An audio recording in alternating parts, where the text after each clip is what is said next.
Mi gente, ¿qué pasa? Hello, hello. Welcome. Bienvenidos to another episode, otro episodio de Hoy En Día TV. I am your host and producer, Yessie. I'm going to bring on to the stage my amazing co-host, author, entrepreneur, Nadine Barton. Yes. Welcome, my dear. Happy Thursday. How are you? Happy Thursday. I am great. How are you? I am doing well. I am not bracing myself for this weather, so I'm just over here clutching my pearls, honey. I feel you, sis. Yeah, the weather is just like me and the cold in general. Just we don't mesh well. Yeah, we don't get along. I'm Me more of a either. spring and summer baby because I'll be honest with you. As much lotion as I put on, I feel like my skin is still dry. I'm like my Jesus. I need a whole bottle. Maybe you need some of that good old body butter. That's right, Caps. That is that body butter. Yes, yes, yes. Hey, Us islanders, we don't like the winter time, so we just have to embrace what we have and just stack up on the warm weather clothing. Right, I know. And then we have to dress like Eskimos, like layers and layers, and then we get super hot. And that's the issue that I've noticed I've had. Like I dress super warm, and then I go outside and it's like I feel hot. And I'm like, I have to take layers off, but then I start getting cold. It's like, okay, where is the happy medium here now? Right, there's none. You just have to suck it up. No. Yeah, that part right there. So how have your week been? I'm sure you've had a productive week so far. It's been pretty good, mostly spent in the house. So I think I've been in the house now for the past few days. I left the house yesterday because I had to go get things to prepare for this weather. But for the most part, after I've been on set for 2 days straight, 12 hours each day, I've just been chilling, been relaxing. So yeah. That is awesome. Yes, Set Life. I'm super happy for you that you're able to get all that work. Yes. People think acting is easy, but no, ma'am, no, sir. Acting is not easy. No, you got to put in that grind. They look at you, they see the glory, but they don't know the story. That part right there. That part right there. Yes. And so we are still in January, and I know that we've had some great past episodes in season 5. Can you believe we're in season 5 already? Wow. Of Hoy En Día. Season 5. Wow, that is impressive. But I didn't know that January is actually mental health and emotional wellness. So, because I looked up, I was like, January Awareness Month. And apparently there's mental health and emotional wellness month. Did you know that? Because I didn't know I did. I thought that was all year round. Good point. Good point. And I agree with you. But so from what I'm reading here, there's more of a spotlight in January because now we're coming out of the holiday. There's a holiday emotional crash for many people that becomes real. Seasonal depression apparently tends to settle more and become more, more prominent in people's lives in January. Isolation often peak in January. So mental health doesn't always look like a crisis. It can look like exhaustion or numbness or even silence. Asking for help and strength, not weakness. So I agree with you. Mental health awareness should definitely be all year round, but it sounds like it really peaks in January for some reason. Yeah, in January, I think it's because of the Thanksgiving. Everybody's spending all this money for food to prepare and to impress family members for Christmas, to buy their children and family members all the shiny things, and then eat all that food. And then comes January, everybody's depressed because they gain all that weight. And it's the winter time and you don't want to work out. I'm a perfect example. It's cold. I have equipment in my garage, but it's cold as heck in there. Ma'am, it's called a space heater. It's called going on Amazon and getting yourself a space heater. I have one of those. I do have that. Pero espérate, you don't have excuses then. If you have a whole gym in your garage and you have a space heater, ¿cuál es la excusa? Ma'am, why are you reprimanding me?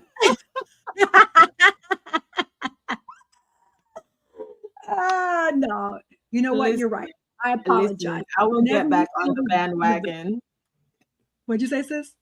I said, I will get back on the bandwagon. You will. And you're right. It's at your own pace and at your own time. I'm not going to force you, because I know, I get it. You work hard, you work long hours, you get exhausted, because I feel like that often too. There's a lot going on, and it's like, whew, where do you find the energy? So I get it. I get it. And I was just like, everybody's, version of what working out and looking a certain way is different. So yeah. But once that throttle hit and I start, you can't stop me, because I'll go straight workout every day if I have to. I've done it before, so Yes, I'm excited to see that. I mean, you look amazing now. So I mean, I don't see what you see, right? It's like that song, "Do you see what I see?" And I'm gonna say, "I don't see what you see." Because you know what, I hide my weight very well. Because Yessie, when you met me, like, you see how round and fat my face is.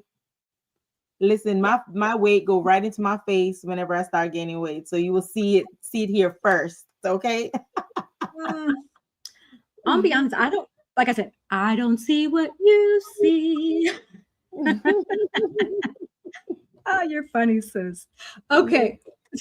We're so, us being women, you know how there's a big like a lot of promotion around breast cancer awareness, but I've noticed that cervical health awareness is not really prominent. So January is actually Cervical Health Awareness Month. So critical, especially for women of color. Cervical cancer is preventable with early screening. Many women delay care due to fear, access, or even misinformation. So that's why pap smears and HPV testing is important. They help save lives.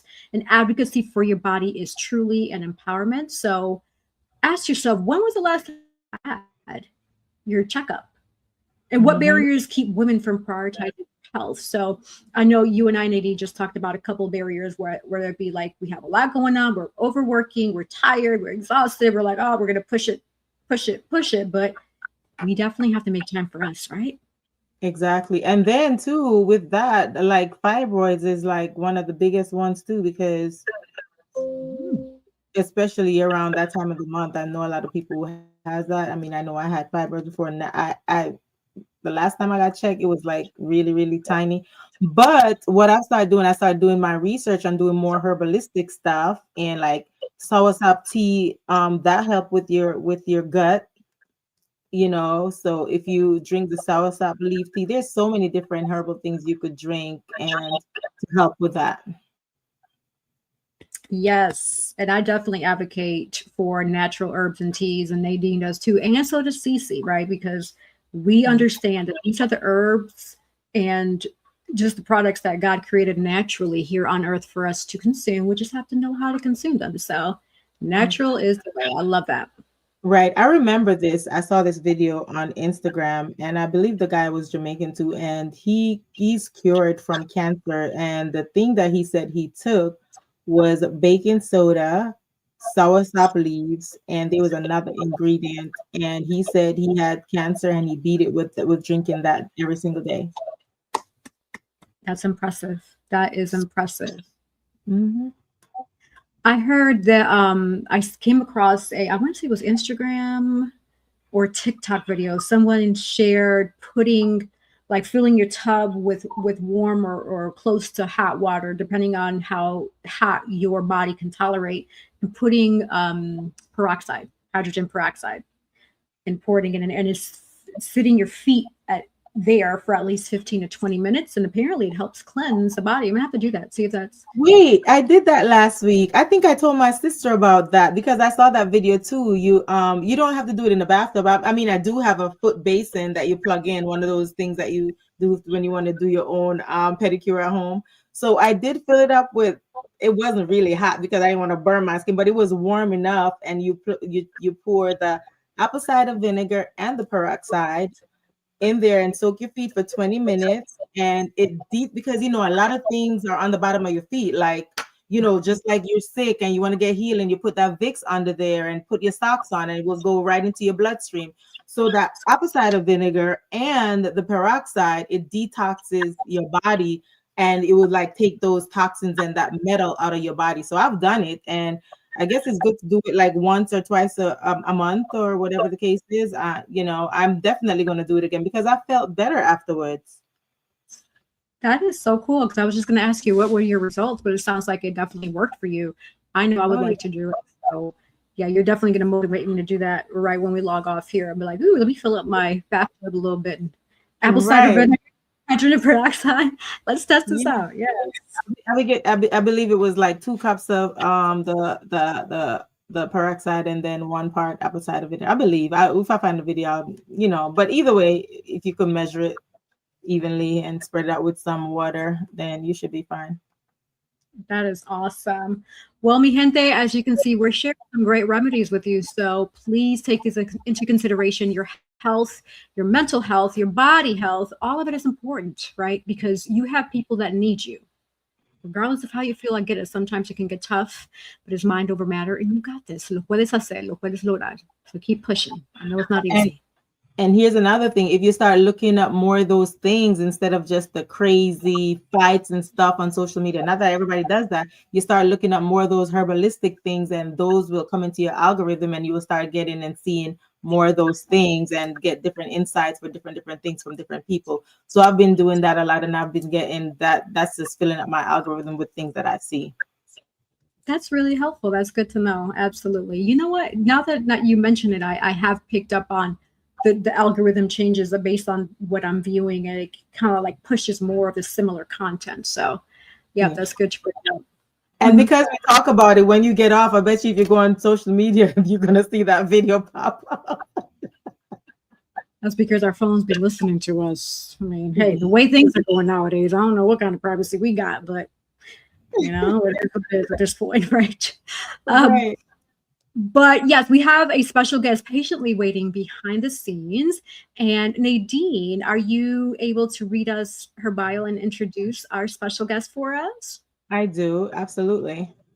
Yes. So we are truly excited to bring on this special guest who has been patiently waiting.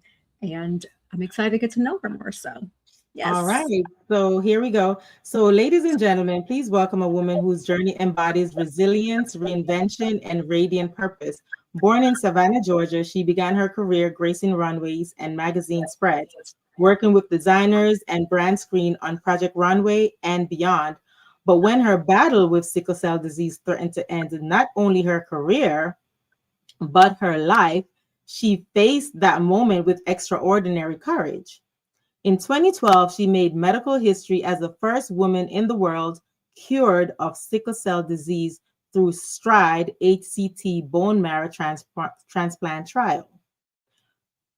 Instead of returning quietly to life, she stepped forward, sharing her story to inspire others to heal, fight, and believe again. Today, she continues to shine as an actress, professional model, motivational speaker, and powerhouse entrepreneur, proving that purpose is stronger than adversity. So sometimes you have to use your pain to position your purpose, and that's what she's doing. So please help me welcome Miss Constance D. Benson. Oh, I love that intro. That was amazing. Thank you for having me. Thank you so much for inviting me and for having me on your show. I am so excited. Thank you. We are truly happy that you are here with us and that you said yes. And the $1 million question that I usually like to start the conversation off is Nadine read an amazing, robust bio, but in a nutshell, who do you say you are? Ooh. I am a woman of God that is living out her God-given purpose as an entertainer, motivational speaker, entrepreneur, and just overall great woman.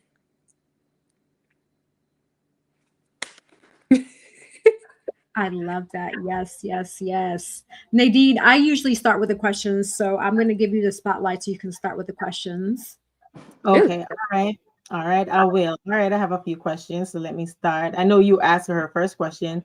So let me ask you, Constance, when people hear your introduction, yes, you asked her that. So it says that you were modeling at a high level, working with designers and brands connected to shows like Project Runway, right? Mm-hmm. What was that season of life teaching you about confidence and identity? Ooh. Okay, so if to be completely honest and transparent, when I landed my modeling contract, it was with Wilhelmina and Conshohocken. During that time, believe it or not, I was in college at Georgia State University, And I was having issues with my professors accepting that I had a disability, a disease that you couldn't see. Anybody looking at me, I look like a normal, healthy person. There could never be anything wrong with me, but in reality, I had sickle cell disease. And with sickle cell, you don't look with how bad you are. You don't look as bad as you really are. I was in pain every single day and always taking oxycodones, hydrocodones in order to keep the pain under control and hydrating. So when I landed my modeling contract, what had happened was I had decided to take the semester off. It was in winter time. I decided to take the semester off from Georgia State because my my body was changing and I just couldn't consistently be in class. And I had to figure out my new normal in order to go back into class. So it just so happened that on a whim, I saw something online that said submit to a modeling agency. And that was my dream of being a runway model. Tyra Banks, Naomi Campbell, Chanel Iman, all them. I was like, come on, girls, I'm ready to join the crew. Like, I got it. Because I've been modeling since I was 7. And so I decided to submit and I didn't think anything of it. And they reached back out and they were like, hey, come up here to Pennsylvania. We'd love to see you in person and see if you'd be a good fit for our modeling agency. And it was I traveled up there. It was on them blackout dates. Like it was those blackout dates. So I ended up having to catch a Greyhound bus up there, and I think it ended up being like a big snowstorm, and that was a whole nother experience in and of itself. I have mad respect, like I had this whole experience. But anyway, I went up there. They loved me, and they signed me on the spot, gave me the contract. And so I would travel from Kennesaw, Georgia, which is where I lived, up to Woolwich Township, New Jersey, which is where my grandmother stays. And I would stay with her, then drive over to Conshohocken or somewhere in Pennsylvania to model, then come back to my grandma's, then get healthy enough to go straight to the I would go straight to the ER or I would go straight to my doctor's office because every time whenever I left and I came back, I was sick. So in this particular point in time in my life, it this even though it was really the most painful time in my life because my disease just changed and I was constantly in pain. I had the fentanyl patches. I was up to 150 micrograms, and fentanyl is powerful. I was taking oxycodones, then Dilaudid. One tablet of Dilaudid is like 8 of morphine. So I was managing my pain, and even though it was the most painful time of my life, it was the best because I got a chance to work with designers who have been on Project Runway and all of these wonderful shows, and I was making a name for myself in Pennsylvania. I was just starting and I was getting the opportunity to go to Wilhelmina in New York. But what actually happened was I had just came back from New Jersey, from Pennsylvania, and I was in the hospital. I had been hospitalized because I was having a full-blown sickle cell crisis, which is what we call our pain crises. I was having a full-blown sickle cell crisis, and they had just gotten the pain under control. And I had a PCA, which is when you can do the patient-administered medication of Dilaudid. And I finally got it under control after about a day and a half. And I was in bed, and my agent called me, and they said, hey, you have an opportunity to audition for a Wiz Khalifa music video with Wilhelmina in New York. We need you in New York tomorrow. And I was like, okay. But I'm hooked up to all these IVs, pain medications, and everything. And I was like, I turned to my doctor, I said, okay. So I need you to disconnect me because I need to go to New York. And they were like, are you crazy? Are you serious? You can't go. We just got your pain under control. And I was like, nah, this is my calling. This is my purpose. I'm going. And I had them disconnect me against their wishes. And I didn't make it 5 feet past my door. So the bathroom door, I didn't make it 5 feet from that bed. And I ended up calling my agent and telling them that I had sickle cell because I hid that, and I've never been ashamed of it, but I hid it because I didn't want them to have any reason not to hire me, for me not to pursue my dreams. And so I hid it, but I told them, and that was the last conversation I ever had with them. So it was the best time in my life, but it was also a very hard and painful time because it was when I seen my dream kind of crash and burn and my health just spiral.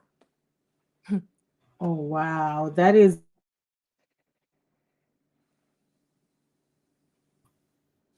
Yeah, I was on mute. I said that was a lot to take in, and look at you now. You persevered all of that. Like, my hat goes off to you because that's a lot.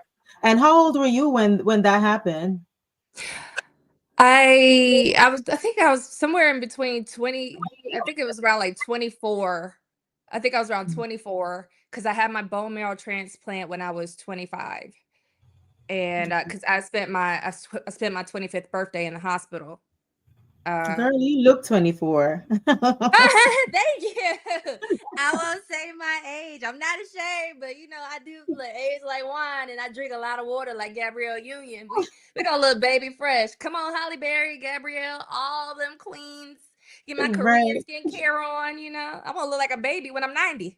So. Right. Yeah. So with that, I have one more question, then I'm going to turn it over to Yessie. I don't want to take up all the questions.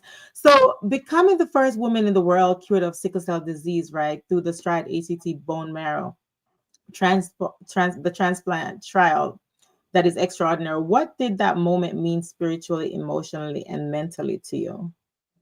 Oh, that's a really good question. So at the time, I was the first person. Well, I was the first person cured of sickle cell disease under that Stride-HCT bone marrow transplant study. But at the time, I was about the 10th adult cured of the disease in the world. But they have been curing children with sickle cell disease for decades. And the thing about it was, I was the first person, and I had nobody to talk to. I remember they tried to get me to talk to go join like some of the cancer studies and the cancer groups to try and like have some people to bond with over the experience, but I didn't want to do that. We didn't have the same struggle, and I didn't want to be, or I didn't want to hear anybody else's story. I wanted to focus on me and my goal and what I had going on.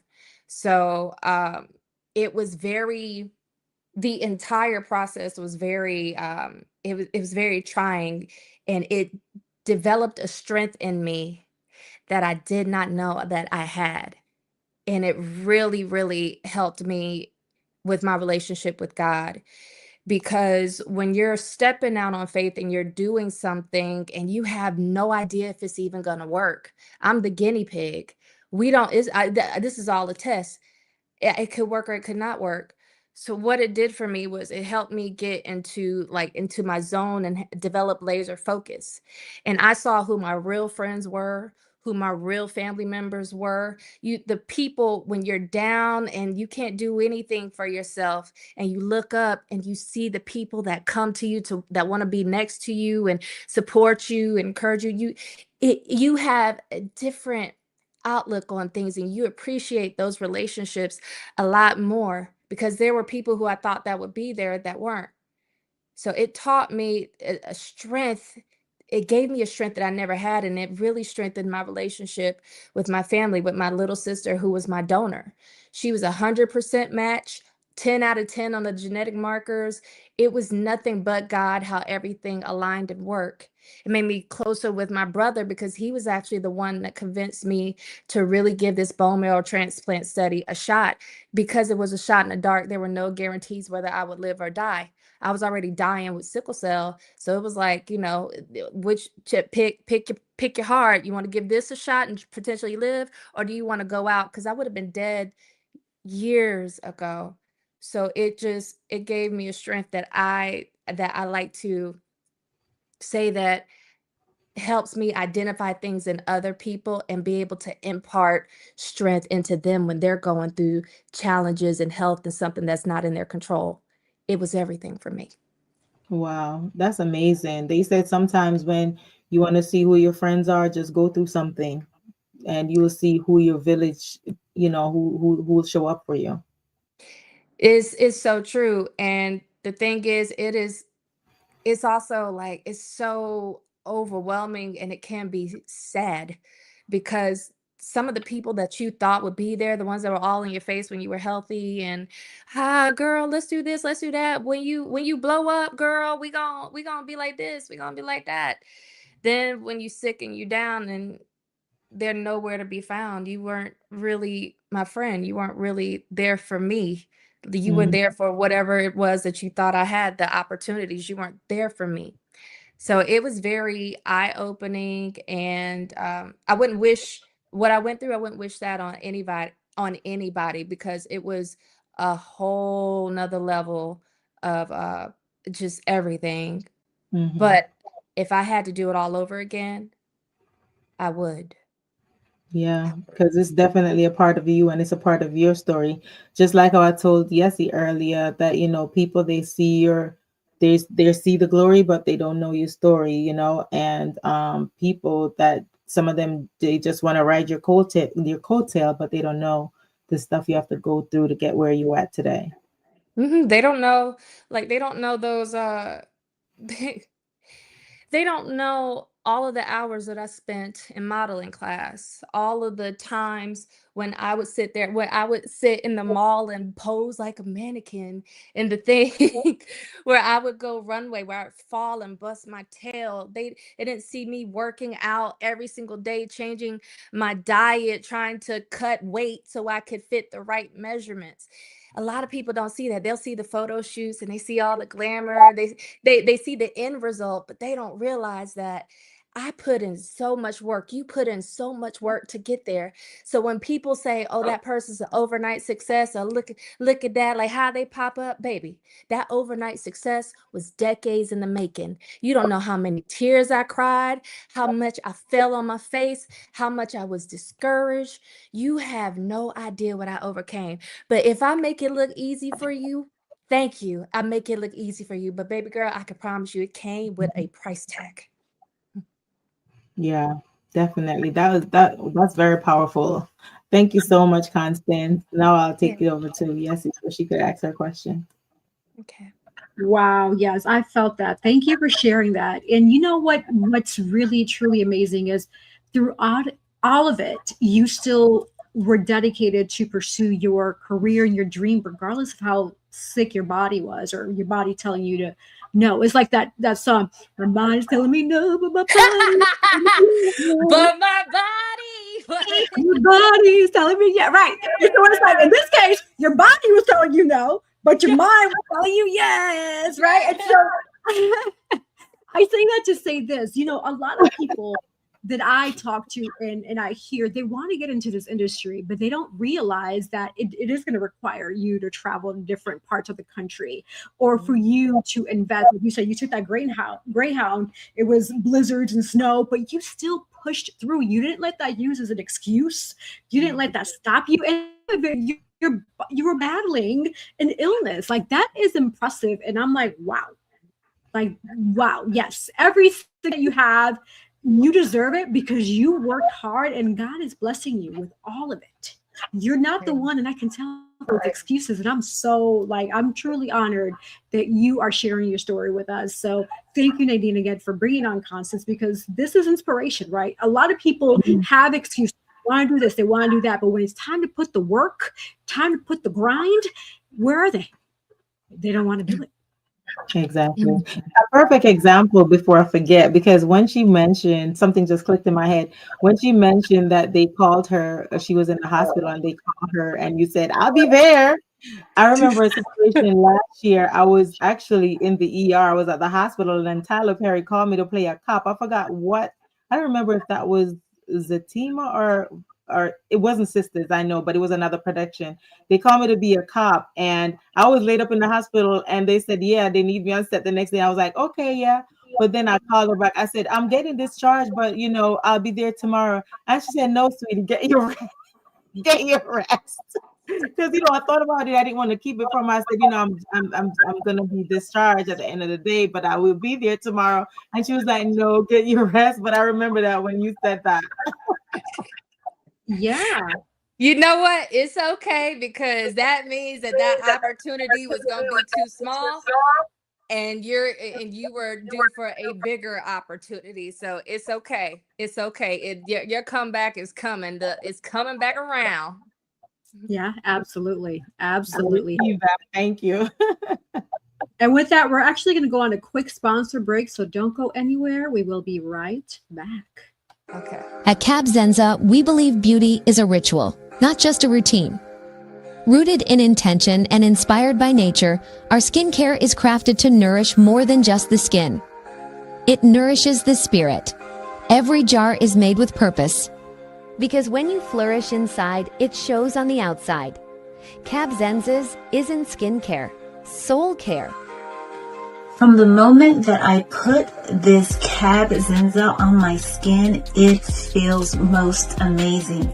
As you can see, it has your skin glistening. It's moisturizing. You too should get Cab Zenza.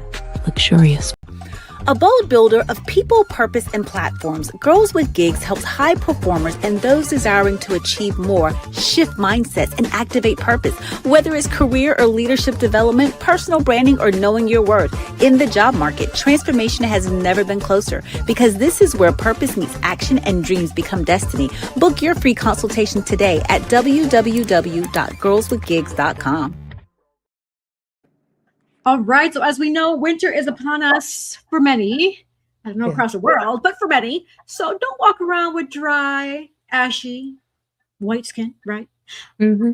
Instead, hydrate with Cab Zenza. So order yours today, Cab Zenza. Your body is going to love you even more when you hydrate and nourish that skin. Yes, I love it. So I know you'll love it too. Also, purpose. We are talking about today with our special guest and her purpose, but you got to find your purpose if you haven't already done so. So book your free consultation, Girls with Gigs. And hey, I trust that my sis is going to help you get in line and find that purpose. So shout out to Dr. Cece Baker, who is not here with us today, but she's here to help you. So yes. All right, let's continue on to our juicy conversation with our special guest. So going back to that life-changing moment when you had the transition with you're finding yourself now healed, right? So healing isn't just physical, right? How did you protect your mental health and even your emotional health through such an intense journey from beginning to end? And I know you shared earlier that you didn't know like the outcome. It was like more you were gambling with life because it was either a life or death situation. So how did you keep your mental health intact? If you the way that I kept my mental health intact was with my family. My mother, my father, my sister, my brother, they really held me up and held me together. They protected me, they encouraged me because when you're on chemo, you have chemo, your hormones change, you are going through, you are not yourself, your normal self. Sometimes it can bring out a very, very ugly side of you. But it's like you're at the bottom of the barrel, you are fighting for your life and things just don't matter as much and you're in a different headspace. So my family, they really, really grounded me. I love my grandmother, my grandma Mary. She came and she visited me in the hospital. My Aunt Barbara, she came, Miss Cynthia, Tariq, I remember the people that came to the hospital that came and saw me and it just you they really it's really about your support system because they help you because you have to go in having a positive mindset. You can't go in there thinking, oh, this can't work, or there's a potential that I could die. There's this, believe it or not, I held out to the very, very last second where they made me sign, what is it when power of attorney, a medical power of attorney. I waited to the very last second when they were about to put me under for anesthesia and they did what is it, a pick line. I have a pick line, right? This little thing right here. Sorry, I'm not showing any chest, but it's a little scar right there where they inserted a pick line in me in order to be able to put the chemo. You have got to strengthen your mind and have nothing but positivity around you. You have to cut off anything and anybody that is negative, because you are in a life or death situation and you cannot afford to have doubt and to think that this might not work. Your brain's already going to give you that. Your doctor's already going to tell you the negative, the potential negative impacts, because they want to set expectations and everything. You have got to be focused. So, after the transplant, that was a rough time, because when you have the transplant, they tell you that you have 2 to 5 years worth of growth that your counterparts have, same age. You have 2 to 5 years of growth that you're going to condense down into 1 year. You went from living your entire life with a disease, and basically dying. Now it's like, oh no, actually you got a second chance. You're actually healthy now. Everything is okay. You got to relearn everything that used to be an issue for you. That's not an issue for you anymore. On top of that, now you got to get back adjusted and start living life. Whereas before, I never thought I would. I knew I was gonna die young, like before, but now, no, it's like actually my like I would outlive my parents. It's completely different. And that was morbid, but it's completely different. And I had to do, whereas my counterparts were out there getting jobs, their first jobs, apartments and dating and maybe getting a couple of degrees. I had to stay at home and completely retrain my brain, because for 25 years I had a disease that everything was pain, and then for the last few years I was in pain every single day. So now I got to let my body heal, and it doesn't just happen once you get the bone marrow transplant. You get the bone marrow and it's like poof, you don't have the disease. No, it take a little time and you're still in pain, so there's a transition and you're just holding your breath trying to figure out if the other shoe was going to drop. You're so scared to trust and believe that this is going to work. But if you have the right people around you, they can uplift you. And lucky for me, my mama, Lord have mercy, she was like, okay, so you've been at home and I know you in isolation and you growing your little hair back, because I lost all my hair from chemo, but I look good though. It grew back. I still look good. I look good with short hair. So she was like, okay, now you home. All right, I'm gonna need you to finish up that degree, because you had to drop out of Georgia State. I need you to finish that degree. So she made me go to school, and I ended up getting my bachelor's in communications online from Grand Canyon University. And also with her, she was driving me nuts, because I had you have to move, because if you don't move at a particular time, I had blood clots, and it was I had blood clots, and they had missed the blood clots because I also had pneumonia. And with pneumonia, when you look at it on an X-ray, it whites out your lungs. It's all white, and so they almost missed that speck that was the actual blood clot, and the reason why they couldn't get my fever to go down, which is why I wasn't getting better as they were treating the pneumonia. But anyway, so you have to move. You can't just sit. But at the same time, I couldn't be around people because I didn't have a very strong immune system. So I ended up I ended up sitting in my house reading the book and just being at home and going to school. And my mom just kept adding. She was getting on my nerves. I love my mama to death. She was getting on my nerves. She's like, you need to move. You need to get up. You need to get up from that beanbag chair. You need to get up from that bed. So guess what I did? I took an acting class. And that's when my entire world shifted and my dream changed. I went from wanting to be a supermodel to now it's like, I want to be an actor. And I still want to do both, because I love a good camera and I love posing. But now but now it evolved. And that's the thing. Your life can evolve, your dream can change. And that doesn't mean that what happened before it won't even happen. Like, hey, actors are on covers too, so I can still model. But I love being in front of the camera and acting and just helping people escape, because that was the one thing that always kept me. The way that I could not focus on my pain and completely forget it was I would just be I would watch. I had a Disney collection. I would watch Disney movies, and for that 2.5 hours I didn't remember my pain. I didn't feel it. I was transported into a whole other world. So I Mm. love being able to jump in there and do that, be the different characters and give people different outcomes, different looks, and just entertain them. So yeah. That's why you're so funny, Constance, because when I met you, just I was drawn to your essence and your bubbly personality. Oh, thank you. Yeah, depending on look, I have a 5-hour energy almost. I mean, I have an energy drink almost every day because you sponsor us and we can name drop you. But I, but I have an energy shot every day. So sometimes I feel like I'm that Energizer bunny when I see people and they're like, Jesus, does she have an off switch? So thank you. I fell in love with you, girl. Listen, you were here you were meant to be here for a reason, girl. So live your life unapologetically and you continue being you. You know what I mean? So Yes, ma'am. Yes, ma'am. Will do. Will do. Well, I absolutely. echo these words. You are amazing. I love your personality. And whoever is telling you about this whole off switch, like maybe it's time to be like, okay, bye. Like you're invading my energy now. So bye. You know? Yes, exactly. So Exactly. right. Exactly. So I have one more question for you, Constance. So you now wear many hats, right? You're an actress, a speaker, entrepreneur, also a real estate agent. So how do you stay grounded while juggling so many different lanes? Yo, I'm sorry. I would be lying if I said, "Oh my God, it's so easy."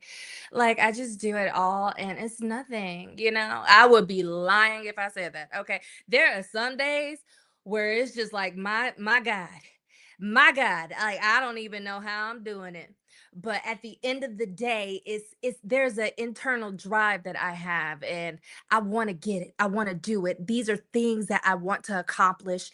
And I have a hunger in me, a passion in me. So I'm going to go for it. Even though I might be tired and running on fumes, I'm going to do it. So, how do I do it? It's prayer, the Lord, and a couple of energy drinks. Okay.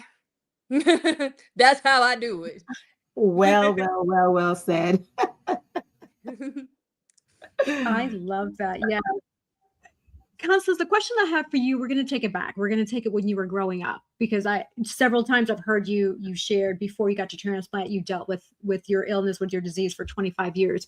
How was it growing up as a child, going to elementary school, middle school, high school, and having this disease? That's one question there, but to tag along with it, like, how was the interaction with other kids, and then also the support that your parents gave you throughout that transition as a young child into adulthood? It is. I'm so glad that you brought that up because if you were to look at me, you were to look at anybody that has sickle cell, you don't see that we have this disease. It's not like we have a broken arm and you can see a cast and we're going around. You can see the pain. You can see what happened. You can't see it. So you're visibly invisible. You you the thing you become a different person because there are people who look at you because sickle cell people characterize it as a black disease. They think it's just a black disease, but actually it affects more than just African Americans. It's also Hispanic, Middle Eastern, like it reaches other demographics, but it's characterized as a black disease. And a lot of times people want to discount your pain. They don't think they look at you, and since they can't see the issue, see the pain, they choose to ignore you, ignore what you're saying, and think that what you're saying, what you're going through, everything that you're going through is not as bad as it really is. And the thing is, I've noticed that with every person that I met with sickle cell, like anybody that has like a real serious illness that people don't see, a lot of us, we have a fire, we have a drive. There's an internal mechanism in us, and there's also a hard protective shield and shell around us.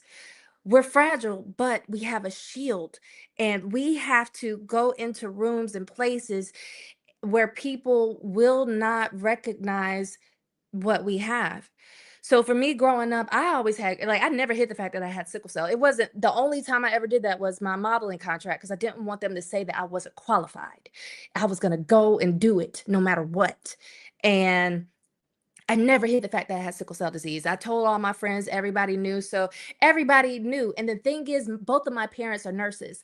Both of my parents are nurses. My mom's a traveling nurse, and she travels all throughout the state of Georgia. And my father works in a hospital, rapid.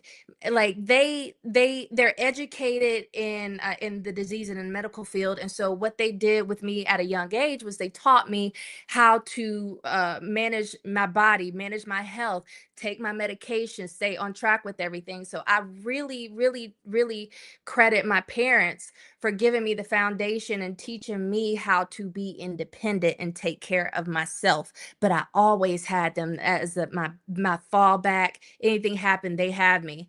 And my friends, they were they knew what the friends knew. They were like, "Oh girl, you got sickle cell? Okay, cool. Can I ride your bike?" Like, they it was like it was over their head, but it's fine. But growing up, I had teachers that wouldn't recognize that I had sickle cell. And they wouldn't allow me, because I would need to hydrate in classes. A couple of them, they wouldn't allow me to have my hydration, because one of the ways to keep you from having a sickle cell pain crisis and going to the hospital, you have to stay hydrated, because with sickle cell, your cells look like bananas, sickles. And when you get too hot, too cold, dehydrated, stressed, your veins and capillaries and everything, they start to shrink. So whereas your cells could move freely, if they're all nice big donuts, they can move freely. But when they're sickles, they get caught.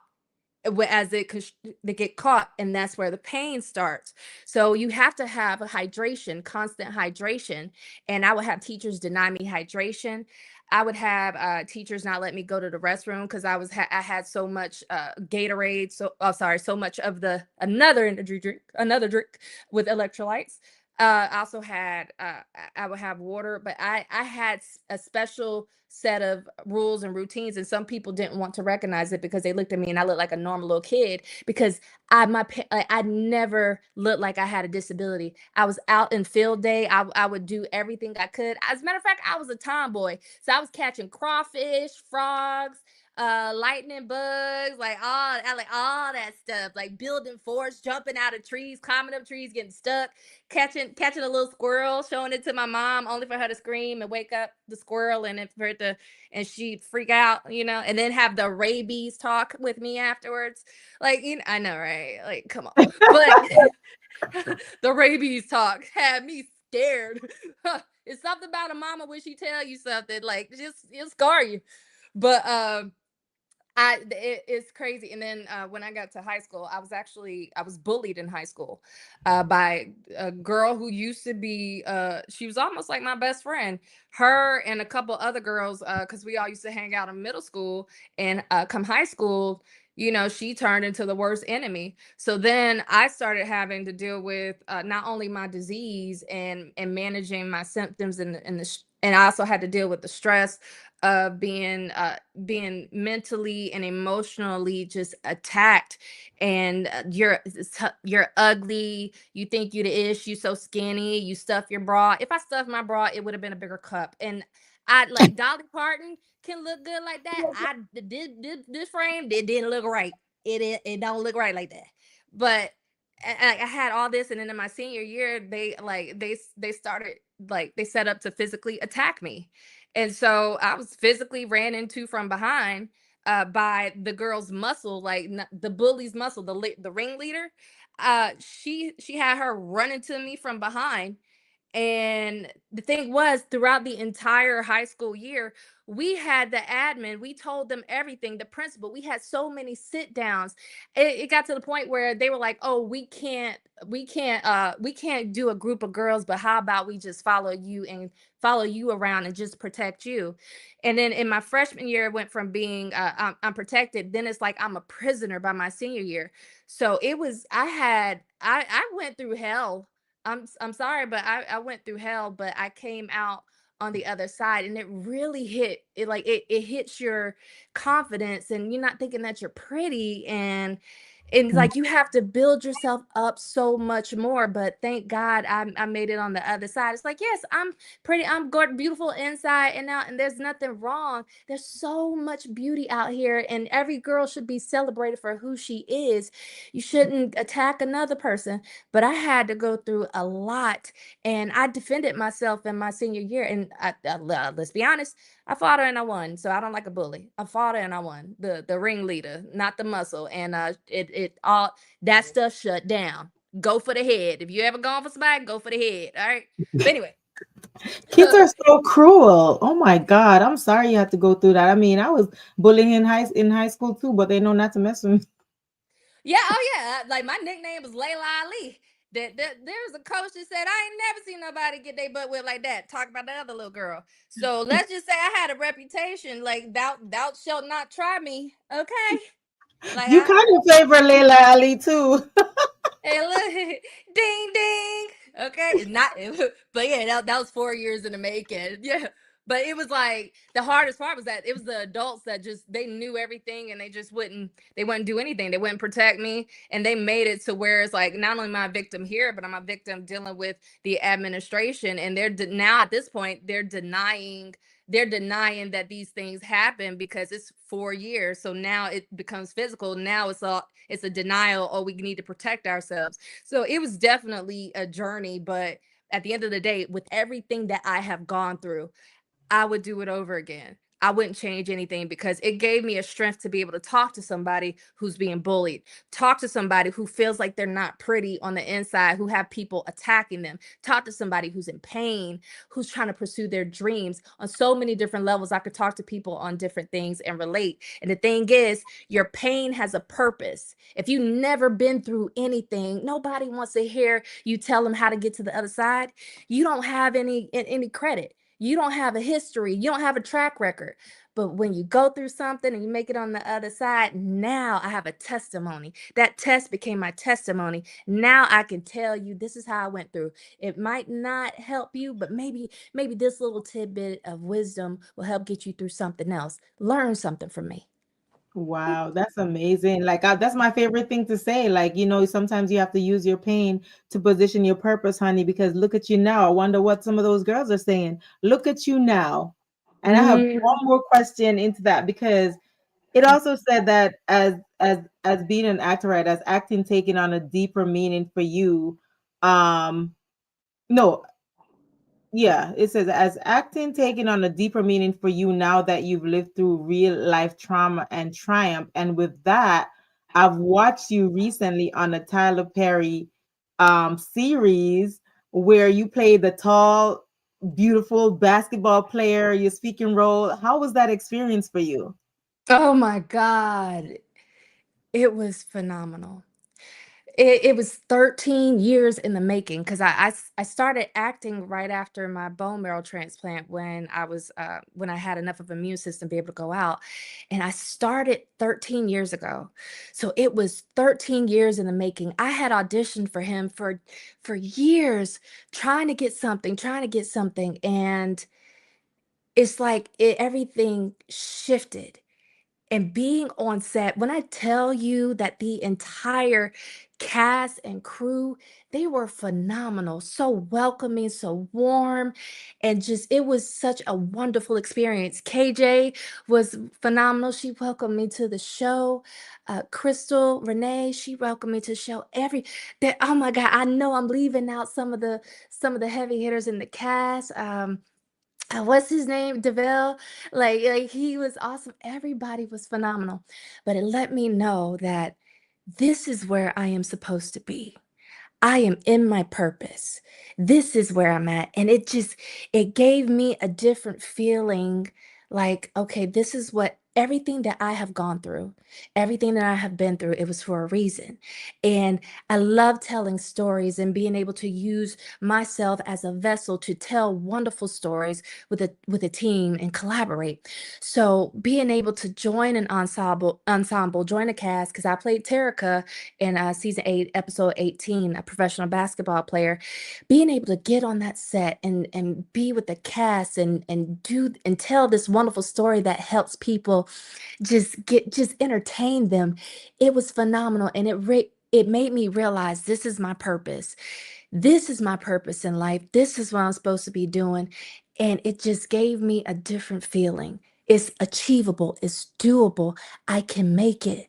So it was nothing but a blessing. And the entire Tyler Perry Studios, from beginning to end, from the guard at the front to like people when I'm leaving, the ladies at the front at the desk in the building, everybody was phenomenal. And I cannot wait to get back and do more work with him, because I can play the role. You just tell me what you want. Like I got all that in there. You know, I can do that. You know, I speak a little bit Spanish, but you know, like not confidently enough to go. So I'm gonna be reaching out to Yessie, be like, "Hola, mommy, can you help me?" Like, you know. But anyway, it's what.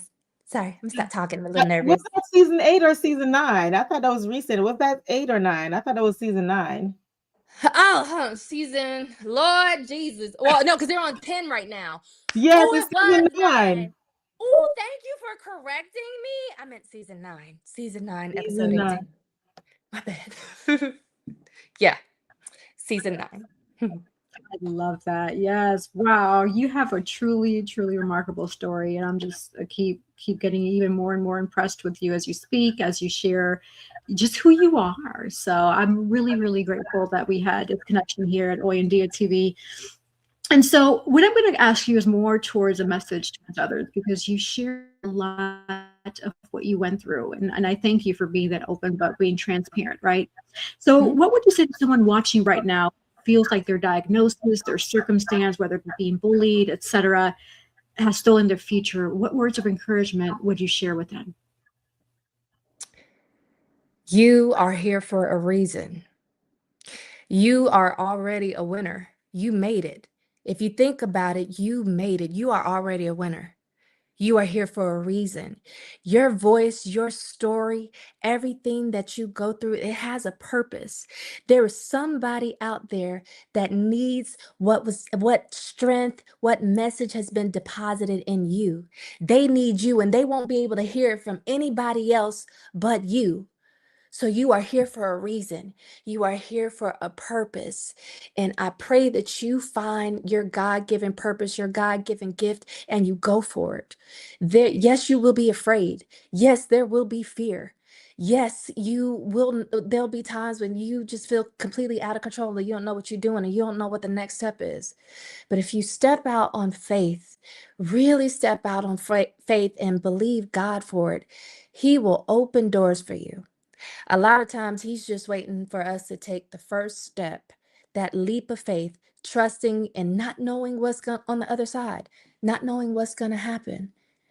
Go for it. Do it. You can do it. Whatever it is that you want to do, that God tell you to do, that thing that keeps you up at night, that thing that tells you, that disturbs your peace. It's like, I got to do this. I got to do this. That's God telling you to do something. You can do it. And don't let anybody tell you you can't. Don't let anybody get in your way. If you know people are dream killers, if you know they're not supportive, don't even share your dream with them. Don't share the vision. Let them see you. Let them see you do it, because you don't need their approval. You got God's.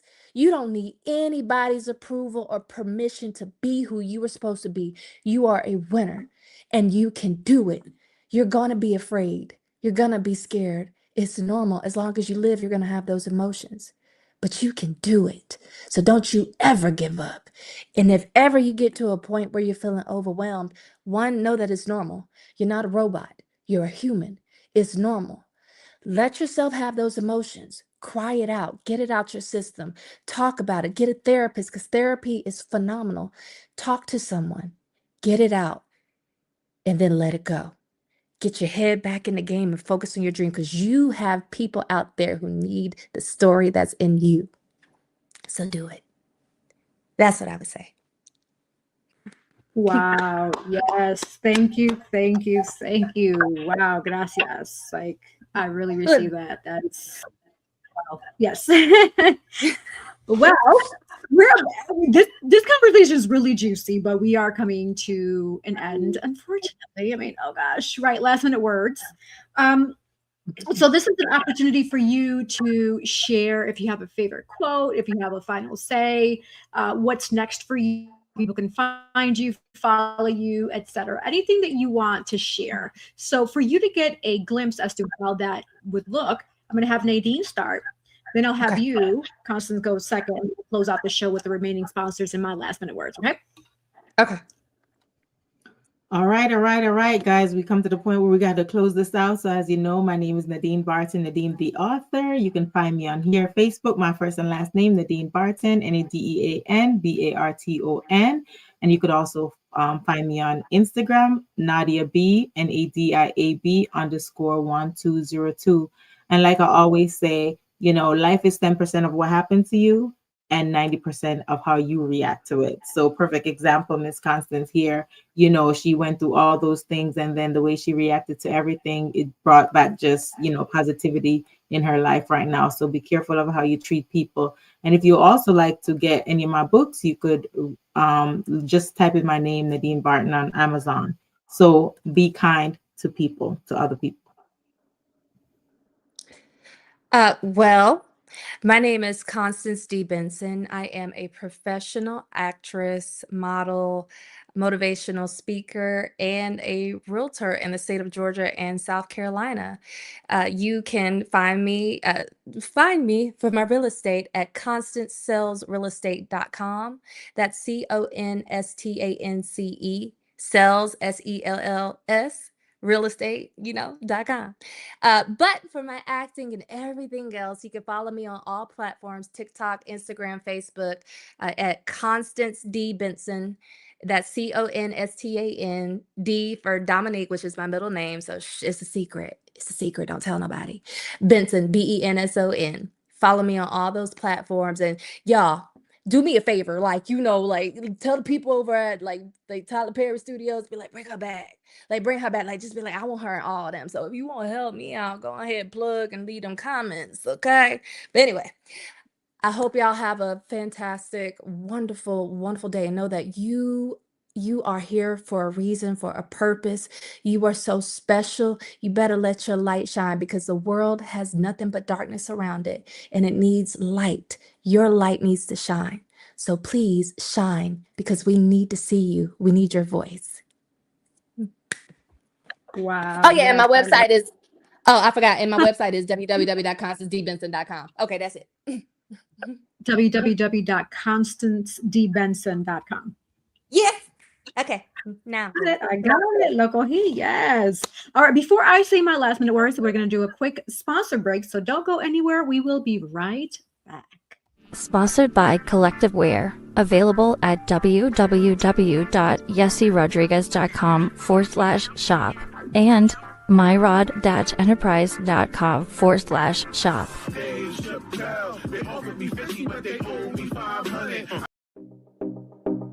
Sponsored by Divine Beauty and Accessories.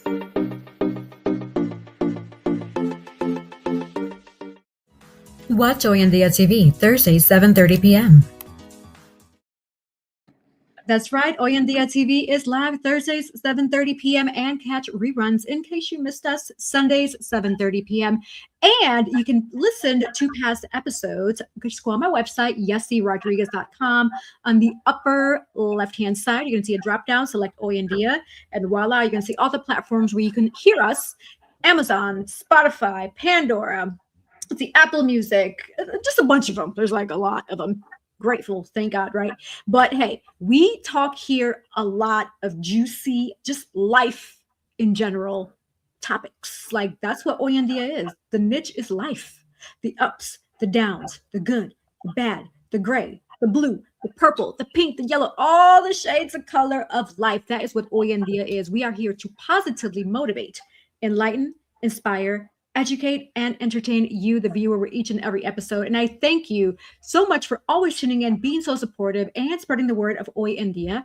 If you or you know someone who wants to be a guest, simply reach out to us. I'm going to put the email right now so you can see us, hoyendiatv@gmail.com. It is scrolling at the bottom of your page view. And for those who want to find me, my name is Yessie Rodriguez. Plain and simple, just go on Google, Safari, Internet Explorer, and just type in YESSE Rodriguez, RODRIGUEZ, and voila, you'll see my social media handles, my pages and all that. So thank you for your support. Gracias por todo lo que hacen, por su apoyo, por su amor. Really appreciate it. And final quote for closing. The sky is never the limit because the galaxies are endless. So thank you all for tuning in. Until next week. See you soon. Bye.